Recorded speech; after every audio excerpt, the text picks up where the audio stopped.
fund Black businesses in exchange for partial equity or partial ownership in those businesses. You can't just slap up a website and do it. You actually have to go through the Securities and Exchange Commission and another government agency called FINRA. You have to be fingerprinted. You have to go through FBI background check and all of that. We're in the process of doing that right now. So if you believe in this, if you believe in building Black wealth, if you believe in us from the ground up, funding our own Black businesses, profiting from our own innovation, creating jobs in the community, and building Black wealth, come to just become a part of our network. You can come to the10kproject.com, that's the10kproject.com, and just sign up for our email list. Don't forget to put your city and state in the chat so we can recognize you. Put your city and state in the chat so we can recognize you. And we are officially live on all of our social channels. So I'm going to talk today with all of you about creating and preserving Black family wealth. This is a part of the Black Family Wealth Challenge. You know that we have Thanksgiving coming up in a week and a half. We've got Christmas, we've got Kwanzaa, we've got the holidays. How do we enter the holidays wealthier than leaving 2020? So I see Philadelphia's in the house. Welcome to all of you here today on Instagram, as well as on Zoom, YouTube, Facebook, etc. So again, if you want to enter the Black Family Wealth Challenge, you can come to familywealthchallenge.black, familywealthchallenge.black in order to check that out. See, we got Vegas in the house. Welcome, Vegas. Okay, so this is the book we're reading from here. This is Family Wealth by James Hughes Jr. Family Wealth by James Hughes Jr. We've got Lancaster, California in here. Welcome from Lancaster, California. Okay. So this whole Black Family Wealth Challenge came up because we interviewed a Black family, regular middle-class Black family, on July 30th. And they had started something called a family bank. And they started with $25 per month per family member. And now they have 7 figures in cash and assets working for them in their family bank. And if they can do it, we can do it too. So when you join the Family Wealth Challenge, you get access to that 90-minute interview that we did with them. We went in depth. Say hello, DMV, yes, the DC area. We went in depth with them. We also went in depth with them from a cultural point of view as well. You know, they told us all sorts of things, how they got started, how things changed over time, how they worked with family members who didn't want to get on board in the beginning, but then all of a sudden they saw the train moving and then they wanted to get on board, how they dealt with family members who wanted to access funds from the family bank but didn't put anything in. All of those issues came up. We talked with them for an hour and a half. And after that point, we decided that we wanted to do the Black Family Wealth Challenge within the 10K Project. So again, you can go to familywealthchallenge.black in order to learn more about what we're doing. Thank you. Someone said those frames. Thank you. Yeah, to learn more about what we're doing within the Family Wealth Challenge. So let's talk a little bit about family wealth. One of the things that other cultures do that we're learning from this book is they prepare 100-year wealth plans minimum. 100 years, that is how you create a family wealth plan. 100 years is typically 4 generations. And what happens is, first generation is usually you are accumulating, building that wealth. Second generation gets a little bit more comfortable. They have something that I call lifestyle creep, which is all of a sudden they go to a better school, they want the better home, they want the better car, etc.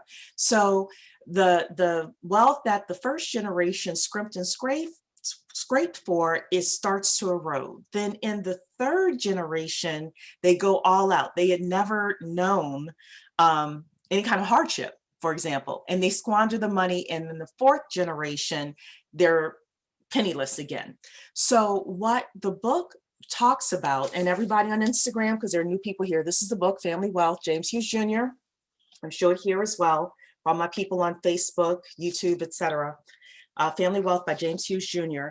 What the book talks about is the fact that anybody who is going through this journey to talk about preparing a family wealth plan needs to plan for 100 years.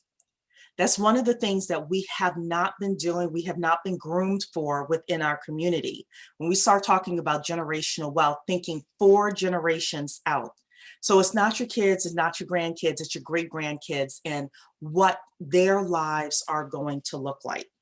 So what are some of the reasons that the universal cultural proverb of you end up penniless by the 4th generation, why does this remain true today? And this is not just for Black culture, this is for all cultures, right? First, in all cultures, wealth preservation has meant and continues to mean today the accumulation of wealth measured as a financial capital. Very few families understand that their wealth consists of 3 forms of capital: human, intellectual, and financial. Even fewer families have understood that without active stewardship of their human and intellectual capital, they cannot preserve their financial capital.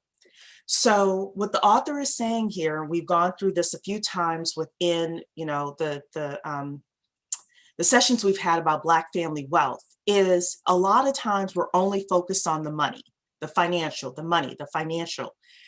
And we are not looking at, they call it human capital. I don't care for that term too much. So we came up with human contributors, human family member contributors, and intellectual capital.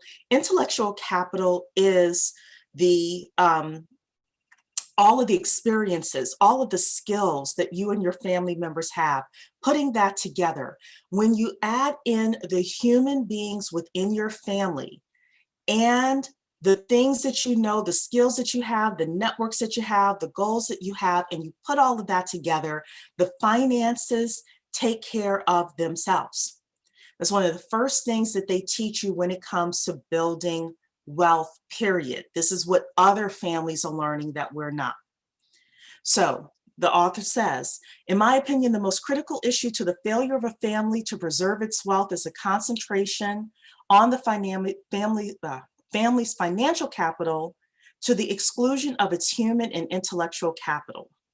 Okay, so one of the first things that we have to do is we have to figure out how to cultivate all of our generations, from Big Mama to, the little one that you have that's 2 years old. How do you bring out the best in all of those family members that you have? Number 2, we want our families to have a competitive edge, is a really, really big thing.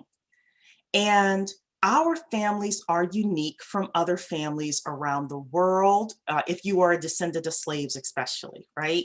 Our families are unique. We've had unique challenges in this country. We still have unique challenges in this country.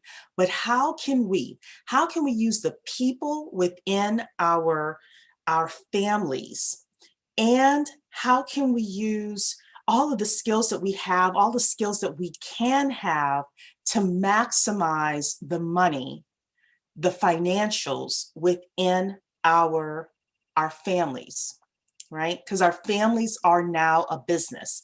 If you're talking about family wealth, you're turning your family into a business. So families fail to understand that wealth preservation is dynamic, not static, and that each generation of the family must be a first generation wealth creating generation. Each generation needs to feel like they are going to go broke at any moment.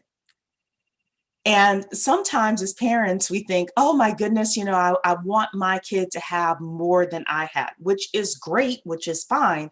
However, there's also a certain amount of hustle that our kids, our grandkids, our great-grandkids need to have as well. They always need to think of themselves as first-generation wealth accumulators, because that is part of creating the 100-year wealth plan, is having them from little babies think with that thought process. Many families who have inherited financial wealth have no concept of how difficult it is to create, and often their experience of the wealth creator is negative. These later generation family members are rarely motivated by the same emotions that fueled the productivity of the originator of the initial family wealth. So in other words, why did granddaddy work so hard? He never paid attention to us. Some of you may understand that, right? Mama was so mean, you know.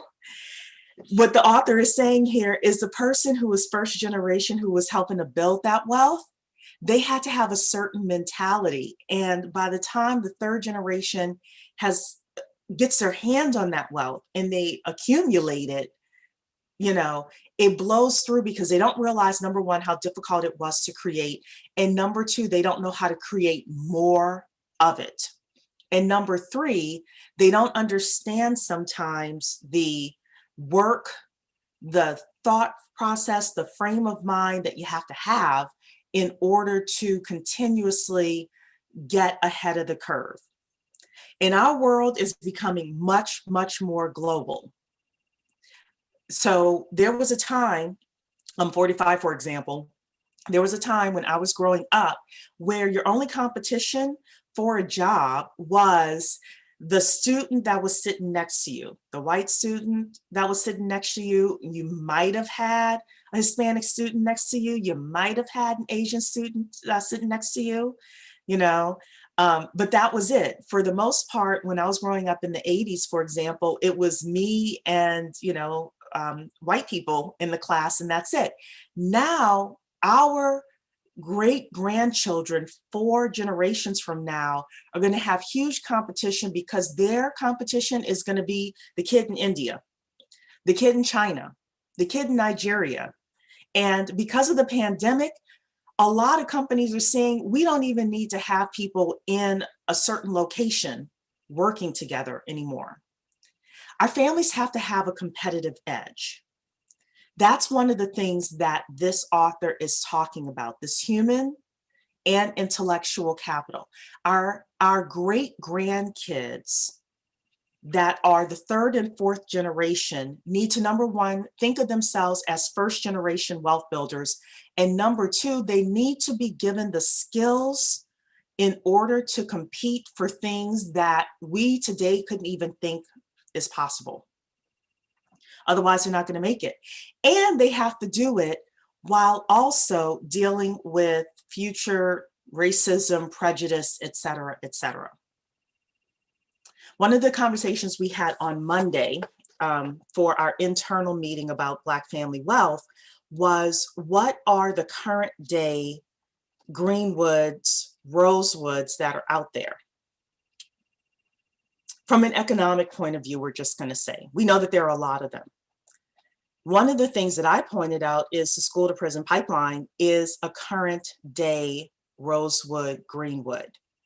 I was listening to a woman talking on YouTube about her 3-year-old, Black woman talking about her 3-year-old and how they wanted to put her 3-year-old into the special class and dope him up.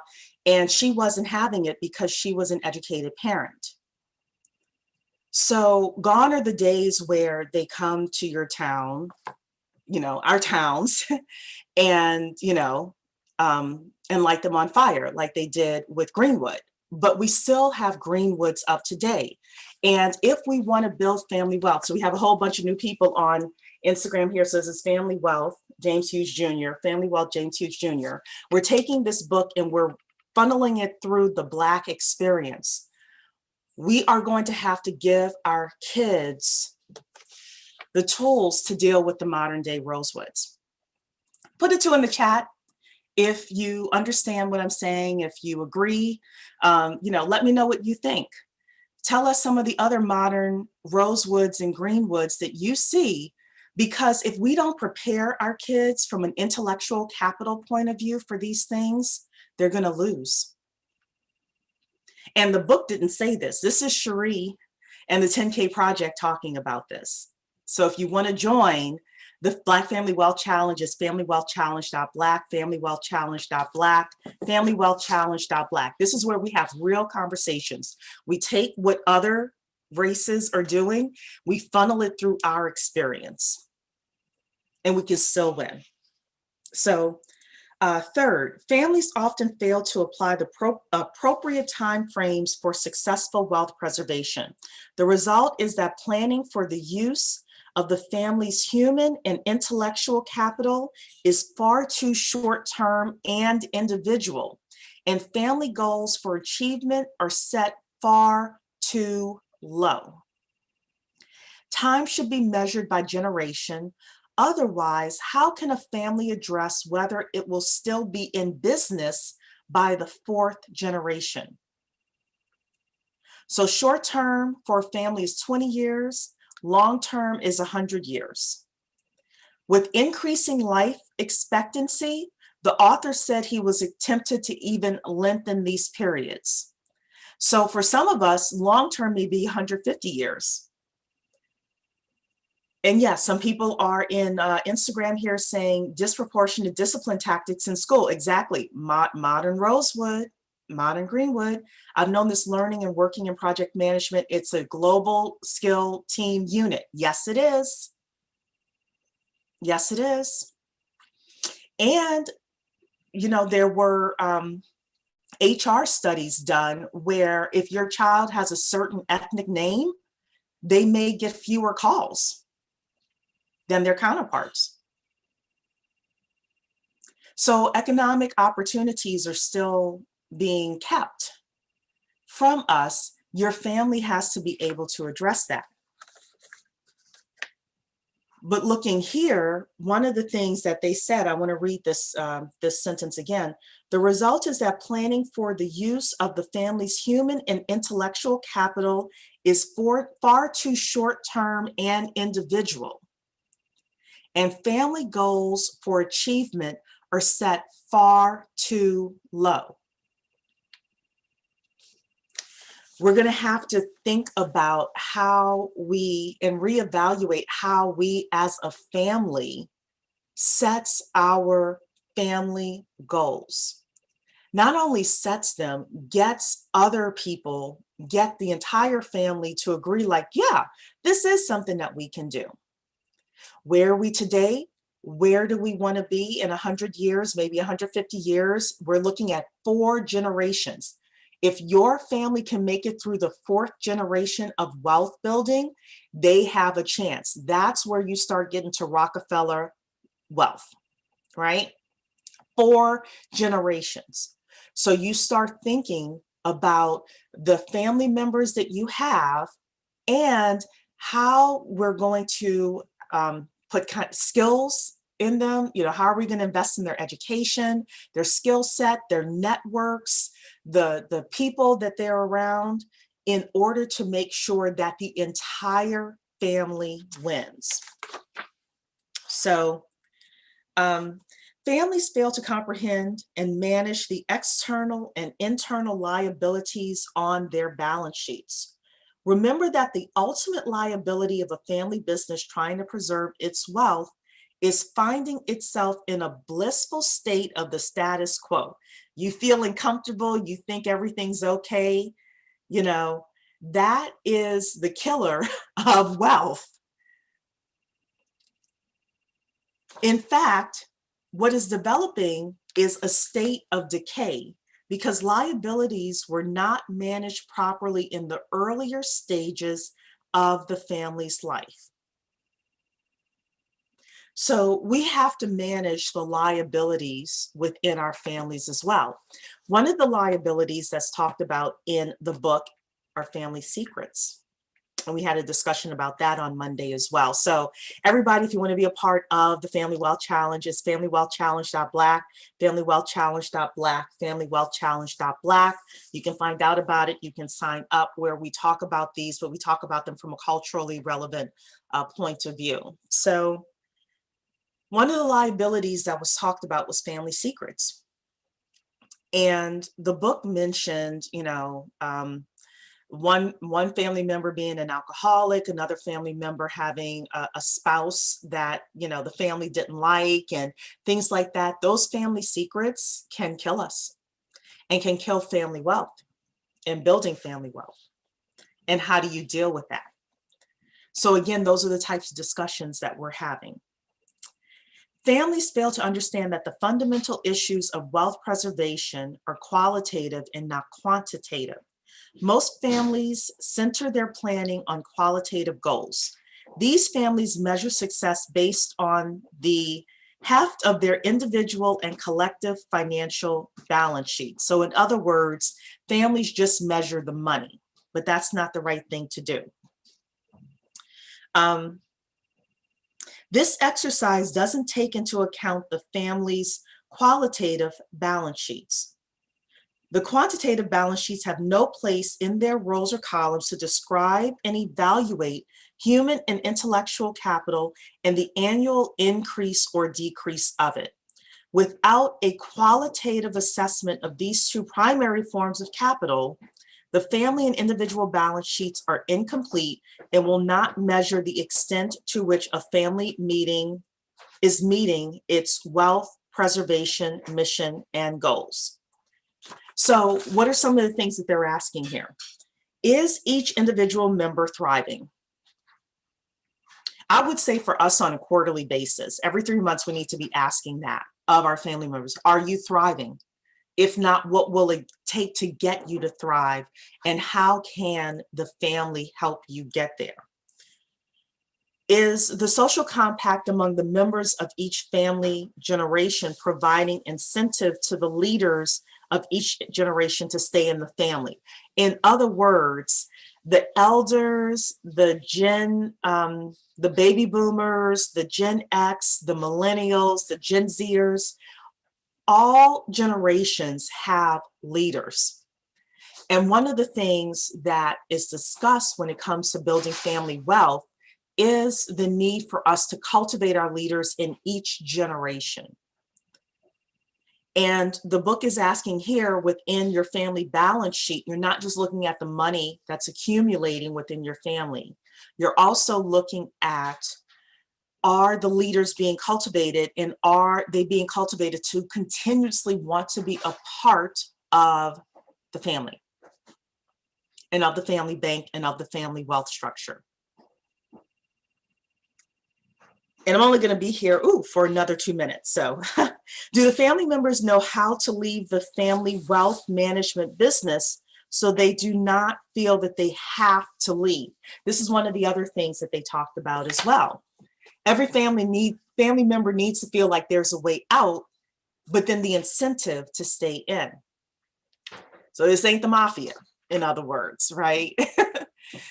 People within family will do best if they have a choice to be a part of the family wealth structure. And they absolutely do better when they feel compelled to join the family wealth structure versus feeling like they have to be there. And every 3 months asking, hey, what is our family bank doing? What is our family wealth structure doing in order to make sure that each family member is living up to his or her potential? So there are other things in here, again, for all the new people here on Instagram. This is the book, Family Wealth, James Hughes Jr., Family Wealth, James Hughes Jr. We are having the Black Family Wealth Challenge right now. We had our first session on Monday. It was fantabulous. On next Monday at 8 p.m., we have a gentleman named Calvin Williams who's coming to talk about creating family wealth plans, 100-year family wealth plans. And you won't want to miss that. FamilyWealthChallenge.black, FamilyWealthChallenge.black. You can join the Black Family Wealth Challenge. Having these conversations over Thanksgiving or Christmas is going to be huge for us and for our community. Also, if you join the Family Wealth Challenge, you are automatically grandfathered into the 10K Project as a member.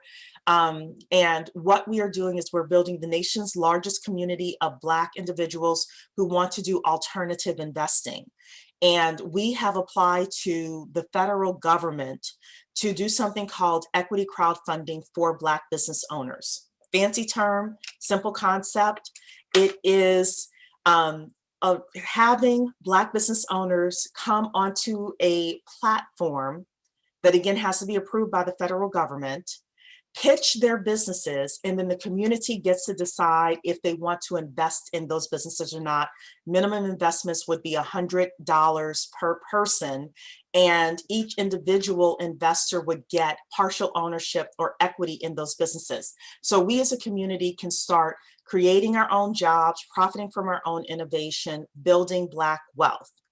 And if you are on board with this, you can have choice, one of two things. Number one, join the Family Wealth Challenge, familywealthchallenge.black, or number two, just come to our website, b10kproject.com, and sign up, and you can get on our email list. If you sign up for any of our calendar of events, you're automatically on our email list, and we will let you know how our process is going. So this is so rich. Thank you. Going to get my immediate family involved. Fantastic. We love you, Leah. We hope to see you as part of the Black Family Wealth Challenge. Goodbye, everybody. Have a wonderful day, and I will see you on the next live. Take care. Bye-bye.